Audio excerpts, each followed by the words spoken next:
Naalala niyo tong lugar na to dito?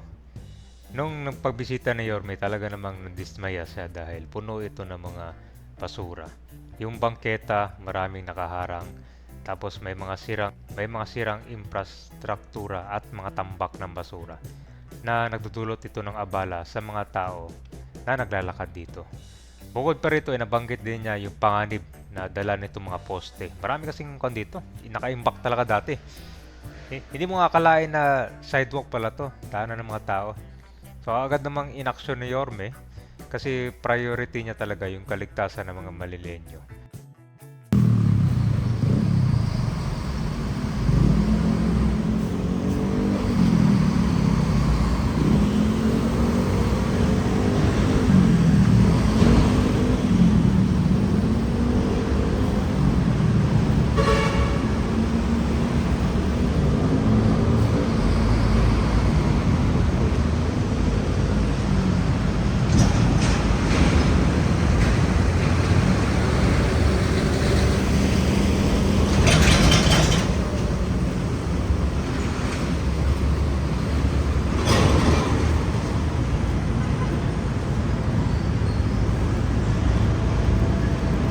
Ramp exit mukhang marami pang kailangan ayusin dito, no? Tulad nito. Mga kundi nasusunog ang tansod din dito.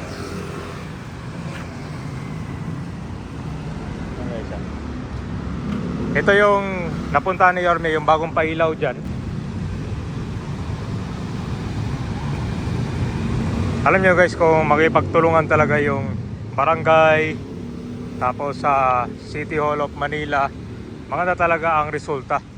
Tulad nito dito, oh. Alam nyo nung yung pagpapailaw, pinunta ni Yorme to, talagang tuwang-tuwa yung chairman dito. Tuwang-tuwa yung chairman talaga dito, may nasaksi mo yung pagbabago. Yung dating kuwalan to, may nakatayo lang dito para sa outpost. Eh ngayon, ito na oh. Tapos kon pa siya. May rampa dito.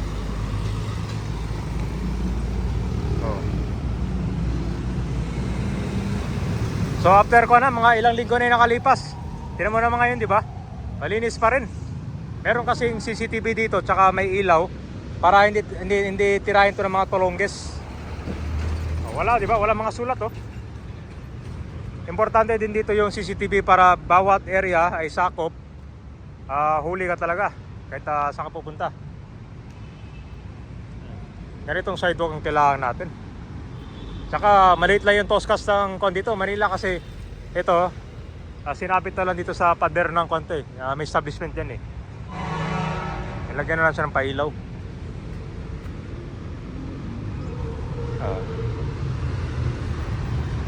Malaking tulong din kasi itong pag-aayos sa mga sidewalk kabay, kasi bukod sa mga tao na maglalakad dito, mas mas magiging safe.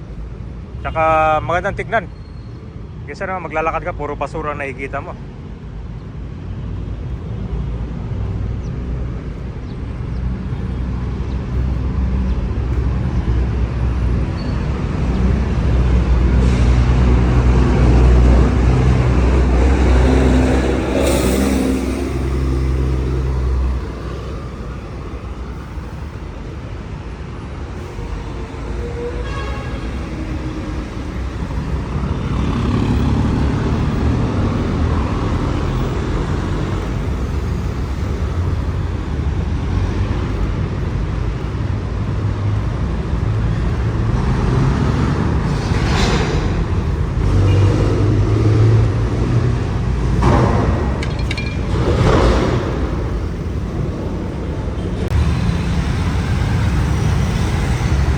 Pati itong ramp ng expressway na pinturahan na rin siya, oh. Gandang tignan.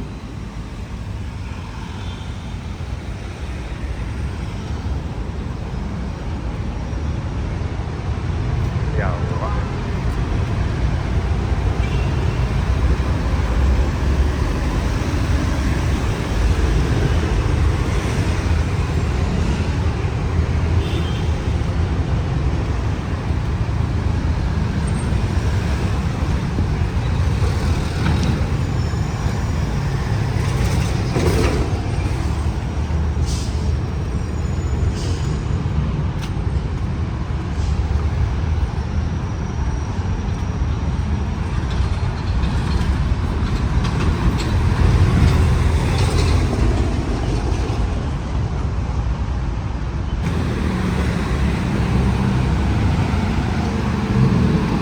guys, naayos na rin to dito. Ito siya napinturahan. Yung kila, ano sa tingin nyo kabay? Kasi kung talaga, ang chas talaga dito. Medyo patago kasi. May basura pa ulit, oh. Bagong pintura lang to, ha. Binaboy ulit.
Pag mayroong mga pagrarally dito ginagawa, pero dito parang bihira eh.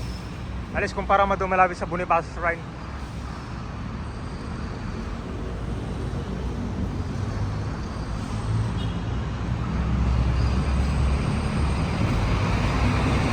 So kapag matuloy yung i-redevelop kabay doon sa Plaza Dilao, doon na napunta natin doon sa kabilang side, ganito magiging itsura niya, pero mas improve yun.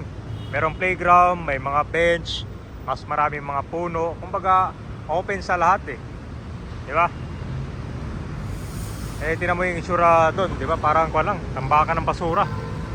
Pero buti na lang naalis sa yung mga illegal parking doon.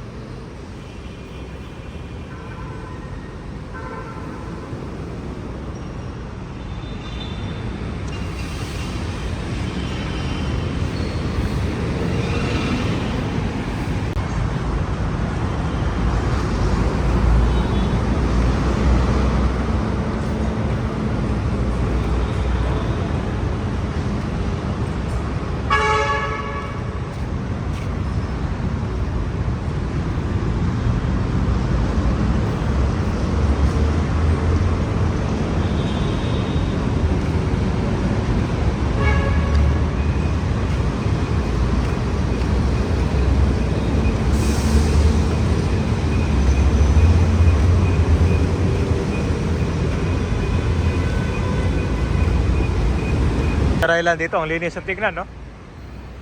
Ganyan talaga kapag nime-maintain, no? Saka dito pag dumaan kayo ng gabi, ang liwanag na simula dun sa may Mabini Bridge hanggang boundary ng Makati. Ito na yung pinailawan sa tulong ng San Miguel at syempre sa pagsulisit ni Yorme. So ganyan ka laki yung tiwala nila kay Yorme, di ba? Kapag may request siya, talagang agad magandang resulta. Una, ang problema dito kabayan sa mga motor na dumadaan, yung lubak. Madilim to eh. So takaw kon dyan, aksidente at saka kon din, mahirap pa dumaan dito sa mga motor. Saka yung mga nagbabike. Pag dumaan ka dito, try nyo dumaan dito. Parang hindi gabi.